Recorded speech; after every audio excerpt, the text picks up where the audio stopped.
السلام علیکم ورحمۃ اللہ وبرکاتہ۔ معزز سامعین اکرام، اگر کوئی اللہ سبحانہ تعالیٰ سے تعلق پیدا کرنا چاہتا ہے تو اس کے لیے صرف اور صرف ایک واحد ذریعہ ہے، وہ واحد ذریعہ اللہ کی کتاب ہے۔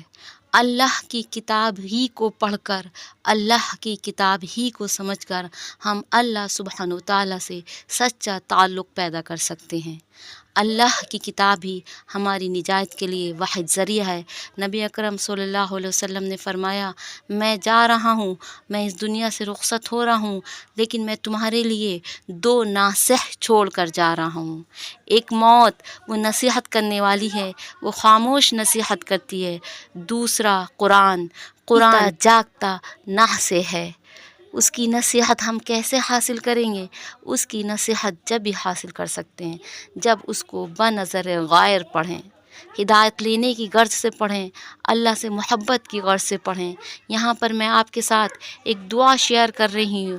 وہ دعا اگر ہم صدق دل سے یہ دعا مانگیں گے تو وہ دعا اللہ سبحانہ وتعالیٰ سے تعلق پیدا کرنے کا ذریعہ بنے گی۔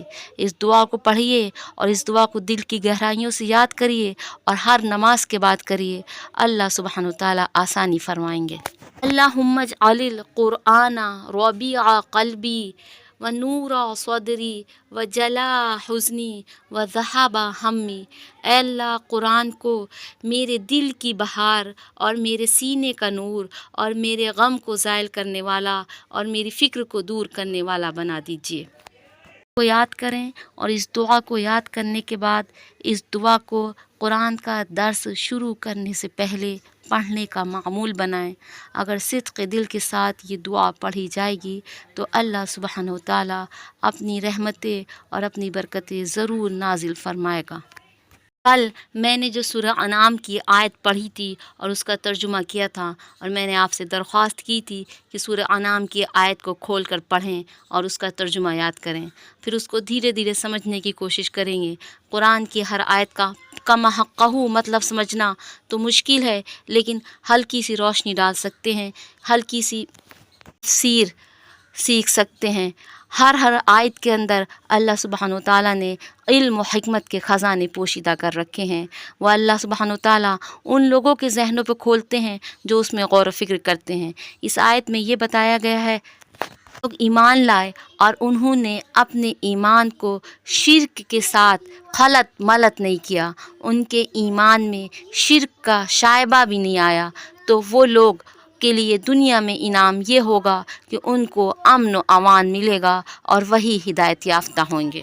کی مختصراً تشریح میں اپنی پچھلی ویڈیو میں کر چکی ہوں، اب پھر شرک کی تشریح پر روشنی ڈالنی۔ شرک کیا ہے اور توحید کیا ہے؟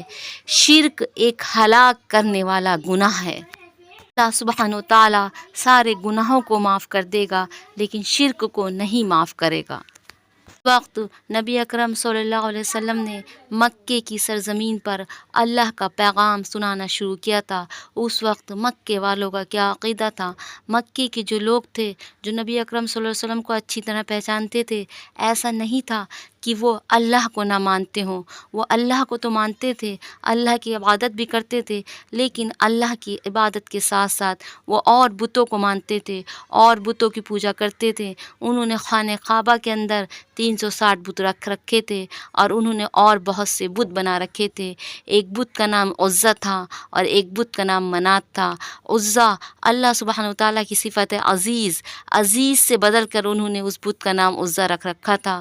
اللہ سبحانہ وتعالیٰ کی صفت ہے منان، اسی سے انہوں نے ایک بت کا نام منات رکھا تھا، اور وہ ان بتوں کی پوجا کرتے تھے اور ان کا یہ عقیدہ تھا کہ ہم ان بتوں کی پوجا اس لیے کرتے ہیں کہ یہ بت ہمیں اللہ سبحانہ وتعالیٰ کی قربت نصیب فرمائیں گے، ہمیں اللہ سبحانہ وتعالیٰ کے قریب کریں گے، ہماری اللہ سبحانہ وتعالیٰ کے یہاں سفارش کریں گے۔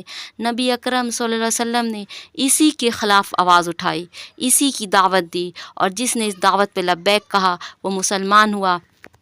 بلال رضی اللہ تعالیٰ عنہ کا واقعہ ہم تاریخوں میں پڑھتے ہیں کہ بلال رضی اللہ تعالیٰ عنہ جس کے غلام تھے، ان کا مالک جو تھا وہ ان کے سینے پہ پتھر رکھ کر کھڑا ہو جاتا تھا اور وہ کہتے تھے احد احد، صرف اسی کی لڑائی تھی۔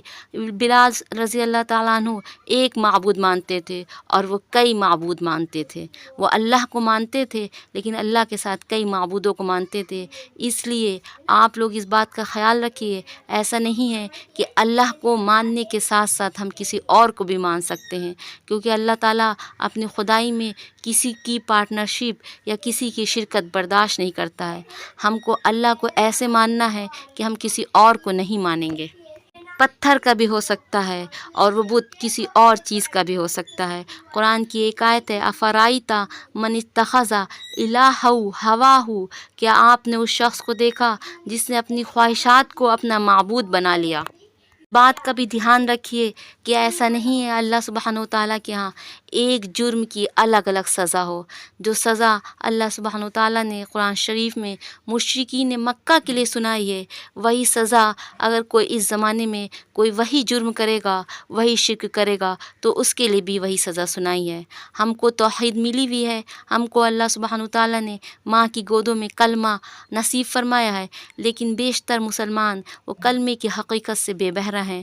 اللہ سبحانہ و تعالیٰ کی عبادت کرنے کے ساتھ ساتھ وہ دوسری چیزوں کو بھی مانتے ہیں، دوسری چیزوں کو بھی اللہ کے خدائی میں شریک کرتے ہیں، دوسری چیزوں سے منت مانتے ہیں، دوسری چیزوں پہ چڑھاوے چڑھاتے ہیں۔ یہ سب چیزیں شرک کے دائرے میں آتی ہیں۔ صرف اور صرف اللہ سبحانہ و تعالیٰ کی عبادت ہی حقیقی توحید ہے، اور توحید ایمان کی ریڑھ کی ہڈی ہے۔ توحید کے بغیر ایمان کی عمارت قائم نہیں ہو سکتی۔ توحید ہی انسان کی نجات کا ذریعہ ہے۔ اللہ کو ایسے ایک ماننا کہ اللہ کی ذات میں بھی اللہ ایک ہے، اپنی صفات میں بھی ایک ہے۔ جیسے اللہ کی پوجا کی جاتی ہے ویسے ہم کسی اور کی پوجا نہیں کریں گے، جیسے اللہ سے دعا مانگی جاتی ہے ویسے ہم کسی اور کے آگے دعا نہیں مانگیں گے۔ یہی توحید ہے۔ یہی وجہ ہے اسلام کے اندر اللہ کے علاوہ کسی اور کے آگے سر جھکانا منع ہے۔ یہی وجہ ہے اسلام میں اللہ کے علاوہ کسی اور سے منتیں مانگنا منع ہے، اللہ کے علاوہ کسی اور سے دعا مانگنا منع ہے۔ جو کام ہم اللہ کے لیے کرتے ہیں وہ کسی اور سے نہیں کر سکتے ہیں، چاہے وہ پتھر کا بت ہو یا جیتی جاگتی تصویر ہو۔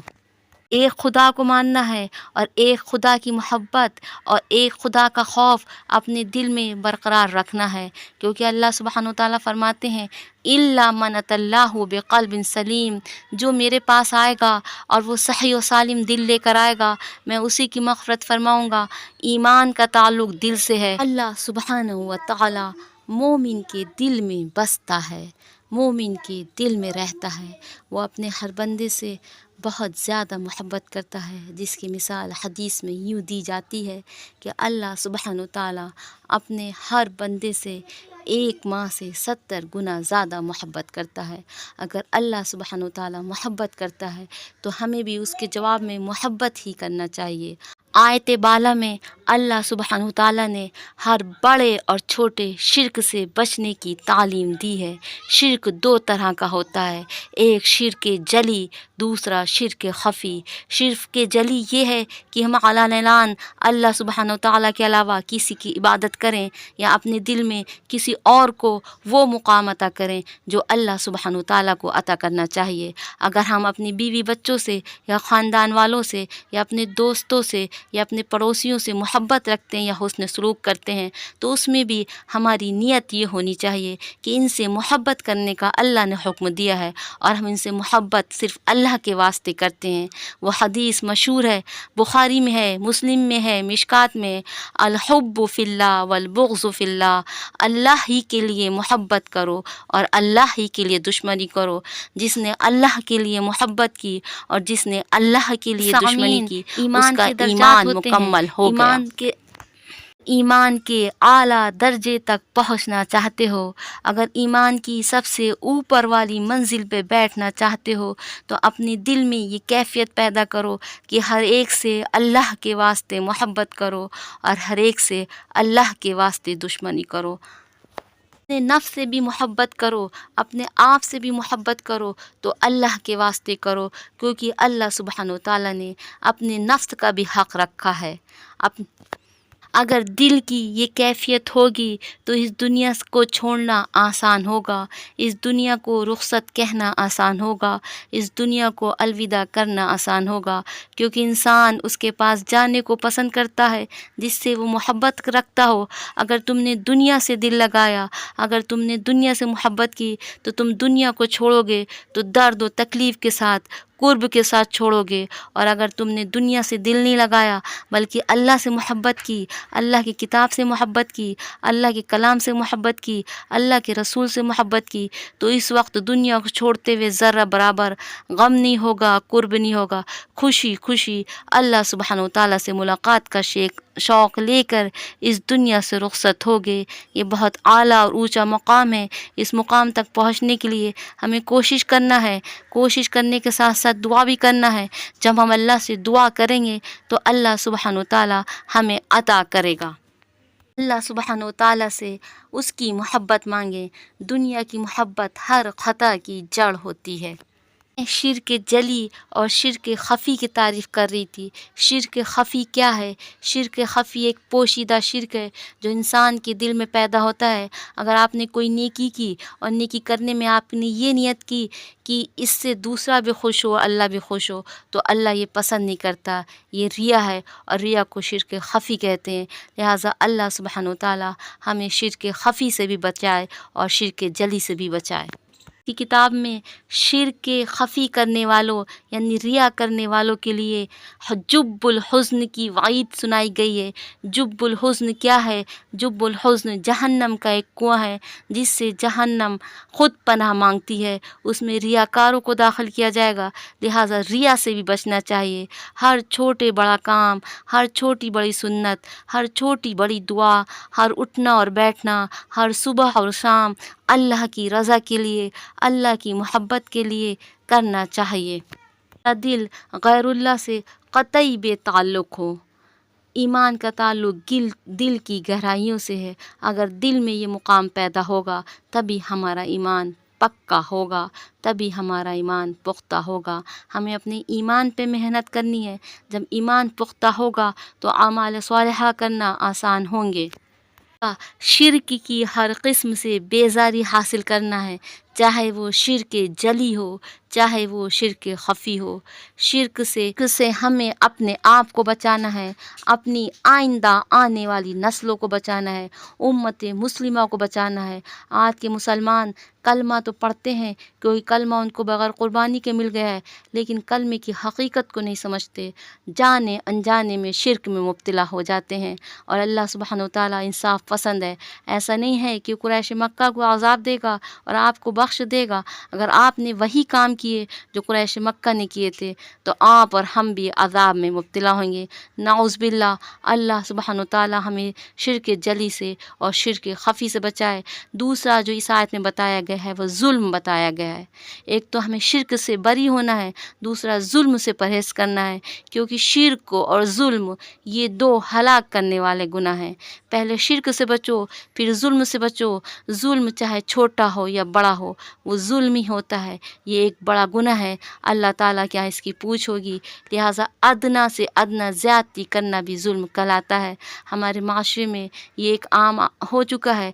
کبھی استاد شاگرد پہ ظلم کرتا ہے، کبھی بڑے چھوٹے پہ ظلم کرتے ہیں، کبھی چھوٹا بڑے پہ ظلم کرتا ہے، کبھی ساس بہو پہ ظلم کرتی ہے، کبھی بہو ساس پہ ظلم کرتی ہے، کبھی اولاد اپنے والدین پہ ظلم کرتی ہے، کبھی والدین اولاد پہ ظلم کرتے ہیں۔ لہٰذا ظلم کی تعریف سمجھ کے ذرہ برابر بھی ظلم سے بچنا چاہیے، کیونکہ اللہ سبحانہ و تعالیٰ کیا اس کی پوچھ ہوگی۔ ظلم کے لفظی معنی چیزوں کو اس کی غیر مقام میں رکھنا یا ذاتی کرنے کے ہیں۔ جو حق اللہ سبحانہ و تعالیٰ نے کسی پر مقرر نہیں کیا ہے اس پہ ذاتی کرنا ظلم کہلاتا ہے۔ اکرم صلی اللہ علیہ وسلم نے فرمایا، انصر اخاک ظالما او مظلوما، اپنے بھائی کی مدد کرو چاہے وہ ظلم کرنے والا ہو چاہے وہ مظلوم ہو۔ صحابہ کرام نے پوچھا کہ مظلوم کی تو ہم مدد کریں گے کہ ہم اس کو ظلم سے بچا لیں گے، ظالم کی مدد کیسے کریں گے؟ تو آپ صلی اللہ علیہ وسلم نے فرمایا، اس کو ظلم کرنے سے روکو۔